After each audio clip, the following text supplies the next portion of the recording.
Hello ladies and gentlemen, welcome back to the channel. My name is Mark Roden, and in today's video we're going to be going over the 5 reasons you should and the 5 reasons you should not buy a BMW 5 Series E39, whether it's the 540i, 535i, 530i, 525i, 5 and 5 blah blah blah blah blah.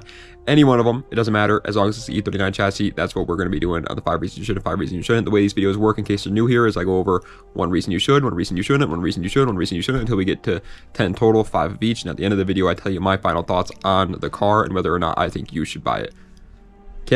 Okay. Media of the day is "See You Again" by Miley Cyrus. It's a white girl song, but I don't give a tiny rat's rectum, my friends. It is an absolute banger. Go give it a listen, man. It gets you in the mood, makes you happy, especially this time of year when the sun's a shining, the birds are a chirping, the frogs are a ribbiting. Croaking? Nope, croaking would be them dying. Yeah, ribbiting. We'll go with that. Ribbiting. It's a good song is what I'm trying to say. Go give it a listen. But without further ado, let's go right into it with the 5 reasons you should and the 5 reasons you should not buy a BMW E39. And reason number 1 why I think you should buy an E39 BMW is, simply put, the price. You can find a 540i E39 BMW for around $5,000. And for that, you are getting a whole lot of car. It's very hard, honestly, in my opinion, to find a car as good as this one for around the $5,000 mark. There's a couple, don't get me wrong, but it's very difficult is what I'm trying to say. The price of these cars are dirt cheap, and on top of that, even cars like the M5 E39 are cheaper than some other M cars around this time. Like the M3 E36, for example, is going to be more money than an M5 E39. The E39 is just kind of underappreciated, and because it's underappreciated, the price reflects that. And yeah, they're, simply put, they're dirt cheap. However, reason number 1 why I think you should not buy a BMW E39 is the non-540i reliability of them. What do I mean by that? Well, the 540i that comes with a 4.4 liter V8, that motor is extremely reliable. Plain and simple, it's very reliable. It'll get the job done. It'll last you forever. But I've heard horror stories about pretty much any of the other trims of the E39, whether it's the 525i, 530i, M5. I've heard very, very sketchy things about those trims. So the reliability of those is questionable, to say the least. It's the early 2000s BMW. Early 2000s BMW obviously has a little bit of a reputation for not being the most reliable cars out there. So obviously just keep that in mind. However, reason number 2 why I think you should buy a BMW E39 is, simply put, the space. Whether or not, for those who don't know, you can get a wagon BMW E39, and at that point, you obviously have a ton of space. Space for an E39 is abundant, to say the least. My buddy bought one of these. My buddy Munko bought an E39 for a little while. And yeah, every single time that we hopped in one of these things, we're a bunch of full-grown men, 6-foot tall dudes. We would hop in the back seats of these things, and we would have tons of space, tons of leg room, tons of arm room, tons of shoulder room, whatever it may be. And then the trunk also had a pretty decent amount of space. But obviously, again, if you're looking for more trunk space, the E39 is offered as a wagon, like I just said. So you can even have more trunk space if you need it with the wagon trim. The space in this car is, plain and simple, perfect. That's kind of the whole point, this whole selling point on the 5 Series cars over the 3 Series. Reason number 2 why I think you should not buy a BMW E39, however, is the fact that they are rear-wheel drive only. Around this time is when they started to make some all-wheel drive BMWs, like they had the 3 Series E46, they had that as offered with X, and people started choosing the all-wheel drive one over the rear-wheel drive one more and more frequently around this time. Nowadays, obviously, majority of people just buy all-wheel drive cars, but for some reason at the time they didn't give the 5 Series the same treatment that the 3 Series got. So yeah, the E46 was getting all-wheel drive, but the E39 was not. So unfortunately, it is rear-wheel drive only. Now, my personal opinions, I like that anyways better. I am a big rear-wheel drive fan, as you guys know. I love rear-wheel drive cars, and so I'd rather have it in rear-wheel drive anyways. But some people are going to be looking for all-wheel drive. Maybe they live in a winter area and that's what they want.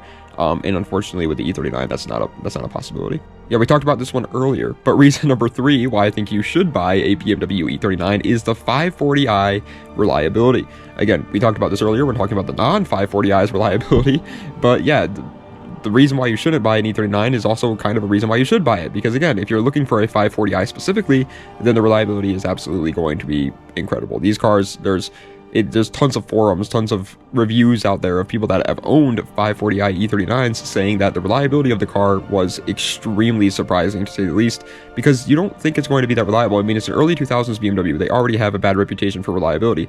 And then on top of that, it's a German V8. German V8s also have a horrible reputation for reliability. You put those two together, you would expect it to be horribly unreliable, but apparently it was the complete opposite. They're a very surprising car in terms of their reliability. 540i E39s will last hundreds of thousands of miles. Reason number 3 why I think you should not buy a BMW E39, however, is honestly the biggest downside to these cars, I would say. The fact that they're heavy. They're heavy AF cars, and this is probably the reason why the E39 never got as much praise as cars like the E46 or the E36. Those cars were just so much lighter, and so whenever people wanted to buy a cheap car, rear-wheel drive car with a manual transmission to build up into some sort of race car, drift car, whatever it may be, they would just choose the E36s or the E46s because they were just so much lighter than the E39s. Even though the E39s had more horsepower from factory and stuff, it doesn't matter when the car is, again, extremely heavy, and that is the downside to a car like this. It's bigger than the E46 and E36, and so daily driving and stuff like that is much more luxurious, much more comfortable. It is a much more comfortable car in that sense, but the 5 Series has always been significantly heavier than the 3 Series. On top of that all, not only are they heavier, but the suspension is a lot softer too than those cars. Reason number 4, however, why I think you should buy a BMW E39. This one kind of specifically for the higher trims, but it's the straight line performance of these cars. The straight line performance of these cars is plain and simple incredible. Like I said 2 seconds ago, the fact that they're heavy obviously makes them not that fun in the corners. At least bone stock, they're not going to be the most fun canyon carving cars out there, obviously, but they make up for that in their straight line performance. The 540i makes close to 300 horsepower from factory. For a car that's $5,000, that's not bad at all. And the M5, at the time that it was built, was the fastest, had the world record for the fastest top speed of any sedan in the world. The straight line performance of these cars is plain and simple through the roof. You're going to have a lot of fun in a straight line, but unfortunately, again, in the corners, might be a little bit less fun. However, reason number 4 why I think you should not buy a BMW E39 is, of course, all the old car problems. Yeah, there's no denying the fact that these cars are at this point 20 to 25 years old. And obviously, when a car gets to that age, it's when it starts to show its age. It starts to rust. Some of the rubbers start to crack and leak. As a matter of fact, my buddy that I was telling you guys about, Munko, that bought an E39, that was one of the biggest problems with his car, is every time he would wash it, there would be a puddle of water in the passenger seat there, in the passenger floorboards there, because the car was leaking, because it was old. It was a 25-year-old car. Things like that are going to happen. Obviously, the electronics and things like that are obviously going to be going as well, because this is a 5 Series E39, so obviously during its time period, they always put out on the best electronics they can, but over time those things go out. Obviously, all the rubber bushings are going to be destroyed. It's just obviously problems that you're going to have to address within ownership of a 20-plus-year-old car.